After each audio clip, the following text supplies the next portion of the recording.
অনেক চেষ্টা করা হচ্ছে, কিন্তু ফ্যাট কমার নামই নিচ্ছে না। এই সমস্যাটা অনেকেরই। তো এর সমাধান কি? চলুন আজ এমন 5টা অ্যাডভান্সড সায়েন্স নির্ভর স্ট্র্যাটেজি নিয়ে কথা বলা যাক। পেটের জেদি চর্বি কিংবা ধরুন ওজনটা এক জায়গায় এসে একদম আটকে গেছে আর নড়ছেই না, এই ব্যাপারটা খুব চেনা, তাই না? মানে ডায়েট চলছে, এক্সারসাইজও হচ্ছে, কিন্তু কোনো লাভই হচ্ছে না। তখন তো হতাশ লাগাই স্বাভাবিক, কিন্তু এর পেছনেও কিন্তু একটা সায়েন্স আছে। এই যে ওয়েট লসটা একটা পাজলের মতো হয়ে দাঁড়িয়েছে, এর প্রথম পিসটা কি জানেন? এমন একটা জিনিস যেটা আমরা প্রায়ই এড়িয়ে যাই, আর সেটা হলো ক্রনিক স্ট্রেস, মানে দীর্ঘমেয়াদী মানসিক চাপ। হ্যাঁ, ঠিকই শুনছেন, ব্যাপারটা একটু অবাক করার মতোই। শরীর যখন একটানা স্ট্রেসের মধ্যে দিয়ে যায়, তখন বডির ভেতরের যে কেমিক্যাল রিয়াকশন সেটা এমনভাবে পাল্টে যায় যে তার এফেক্টটা হয় একদম চিনি খাওয়ার মতো। এর মূলে আছে কর্টিসল নামের একটা স্ট্রেস হরমোন, আর এর কাজটা না বেশ অদ্ভুত। এটা কি করে, শরীরের নিজস্ব প্রোটিন আর মাসল কি ভেঙে চিনিতে কনভার্ট করে ফেলে। ভাবুন একবার, চিনি খাওয়া হচ্ছে না, অথচ শরীরেই চিনি তৈরি হচ্ছে, আর সেই চিনিটা শেষমেশ ফ্যাট হয়েই জমা হয়। এর ইফেক্টটা ঠিক কেমন হয় সেটা এই ছবিটা দেখলে একদম পরিষ্কার হয়ে যাবে। যখন কর্টিসল লেভেল হাই থাকে, তখন ফ্যাট কিন্তু সারা শরীরে সমানভাবে ছড়ায় না, বরং সেটা সোজা চলে আসে পেটের চারপাশে, যেমনটা কুশিং সিন্ড্রোমের মতো কন্ডিশনে দেখা যায়। হাত পা হয়তো সরুই থাকছে, কিন্তু পেটটা অস্বাভাবিক ফুলে যাচ্ছে। তাহলে প্রশ্ন হলো, এই কর্টিসল কমানোর উপায় কি? আসলে সমাধানটা কিন্তু খুব জটিল কিছু নয়। কয়েকটা সহজ অভ্যাসই অনেক সাহায্য করতে পারে। যেমন ধরুন, নেগেটিভ খবর বা নেগেটিভ মানুষ থেকে একটু দূরত্ব বজায় রাখা, আর যখনই সুযোগ পাওয়া যায় প্রকৃতির মাঝে গিয়ে লম্বা একটা হাঁটা দেয়া। বিশ্বাস করুন, এটা স্ট্রেস কমাতে ম্যাজিকের মতো কাজ করে। ওকে, তো স্ট্রেসের ব্যাপারটা তো গেল, এবার আসা যাক আমাদের দ্বিতীয় পয়েন্টে। আর এটা এমন একটা বিষয় যা নিয়ে খুব কমই কথা হয়। ফ্যাট বার্নিংয়ের এই গুরুত্বপূর্ণ কাজটা দিনের বেলা নয়, বরং তখন হয় যখন শরীর একদম বিশ্রামে থাকে। আমাদের মধ্যে একটা খুব কমন ধারণা আছে যে ফ্যাট পোড়াতে হলে প্রচুর ব্যায়াম করতে হবে।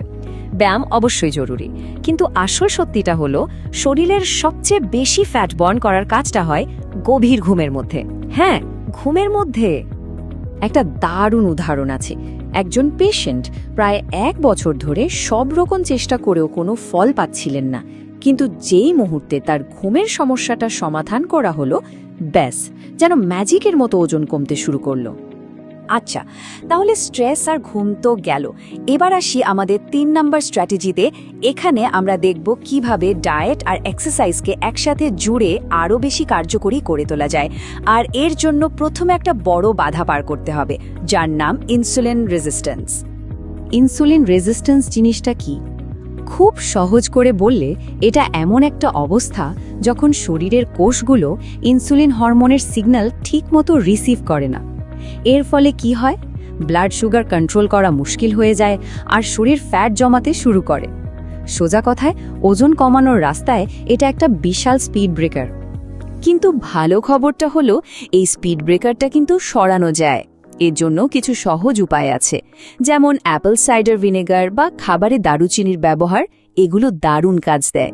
তার সাথে পটাশিয়াম আর ভিটামিন B1 মতো পুষ্টি, আর অবশ্যই প্রচুর পরিমাণে সালাদ খাওয়াটাও খুব জরুরি। আর এই ইনসুলিন সেন্সিটিভিটি বাড়াতে এক্সারসাইজেরও একটা স্মার্ট প্ল্যান লাগে। মানে শুধু এক ধরনের ব্যায়াম করলেই হবে না, প্ল্যানটা হবে 2 পার্টের। একদিকে থাকবে হাই ইন্টেন্সিটি ট্রেনিং বা HIIT, যেটা গ্রোথ হরমোন বাড়িয়ে ফ্যাট বার্নিং স্পিড আপ করবে, আর অন্যদিকে রিকভারির দিনগুলোতে থাকবে লম্বা সময়ের অ্যারোবিক্স। এটা শরীরে অতিরিক্ত চাপ না দিয়ে ফ্যাট গলাতে সাহায্য করবে। আর এখানে একটা ভীষণ জরুরি কথা মনে রাখতে হবে, আসল ফ্যাট বার্নিংটা কিন্তু ব্যায়াম করার সময় হয় না, হয় ব্যায়াম শেষ হয়ে যাওয়ার পর, ওই রিকভারি পিরিয়ডে। শরীর যখন নিজেকে হিল করে, নিজেকে মেরামত করে, ঠিক তখনই ফ্যাট বার্ন করার আসল কাজটা হয়। তো আমরা স্ট্রেস নিয়ে কথা বললাম, ঘুম নিয়ে কথা বললাম, ডায়েট আর এক্সারসাইজের কম্বিনেশনও দেখলাম। এই সব কিছুর পর এবার আসা যাক আমাদের শেষ এবং সম্ভবত সবচেয়ে পাওয়ারফুল স্ট্র্যাটেজিটাতে। এটা এমন একটা কৌশল যা পুরো সিস্টেমটাকে একদম রিসেট করে দিতে পারে। আর সেই আলটিমেট কৌশলটা হলো প্রলংড ফাস্টিং। এর মানে কি? এর মানে হলো মাসে অন্তত 2 বার টানা 48 ঘন্টা মানে 2 দিন উপোস করা। এখন প্রশ্ন হলো এটা এত পাওয়ারফুল কেন? কারণটা খুব ইন্টারেস্টিং। ফাস্টিং করার সময় যখন খিদেটা চলে যায় তার মানে কিন্তু এই না যে শরীর না খেয়ে আছে। শরীর তখন নিজের ভেতর জমানো ফ্যাটকেই জ্বালানি হিসাবে ব্যবহার করতে শুরু করে। অন্যভাবে বললে শরীর তখন নিজেই নিজেকে খাচ্ছে। আর ঠিক এই পয়েন্টটাতেই লুকিয়ে আছে পুরো অ্যাপ্রোচের আসল গোল্ডেন রুল। এটা খুব সাধারণ একটা ব্যাপার, কিন্তু এর জন্য একটা বড়সড় মাইন্ডসেট শিফট দরকার। ব্যাপারটা হলো যদি খিদে নাও পায় কিন্তু শুধু অভ্যাস বসে বা ঘড়ির কাঁটা দেখে খাওয়া হয়, তাহলে কি হবে? শরীরের যে ফ্যাট পোড়ানোর ন্যাচারাল প্রসেসটা চলছিল সেটা হঠাৎ করে বন্ধ হয়ে যাবে। তার মানে মূল শিফটটা করতে হবে শিডিউলড বেসড ইটিং থেকে ইনটিউটিভ বা বডি লেড ইটিং এর দিকে। সোজা কথায় শরীর যখন সিগন্যাল দেবে ঠিক তখনই খাওয়া।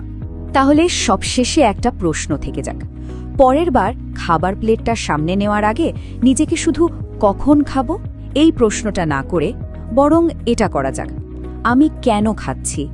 সত্যিই কি খিদে পেয়েছে, নাকি এটা শুধু একটা অভ্যাস? এই কৌশলগুলো মেনে চললে আপনি নিজেই নিজের শরীরের পরিবর্তন অনুভব করবেন। আজকের এই তথ্যগুলো যদি আপনার উপকারে আসে তবে ভিডিওটিতে একটি লাইক দিন এবং আপনার বন্ধুদের সাথে এটি শেয়ার করুন, যাতে তারাও উপকৃত হতে পারে। স্বাস্থ্য বিষয়ক এমন আরও বৈজ্ঞানিক টিপস পেতে এখনই আমাদের চ্যানেলটি সাবস্ক্রাইব করে বেল আইকনটি চেপে রাখুন।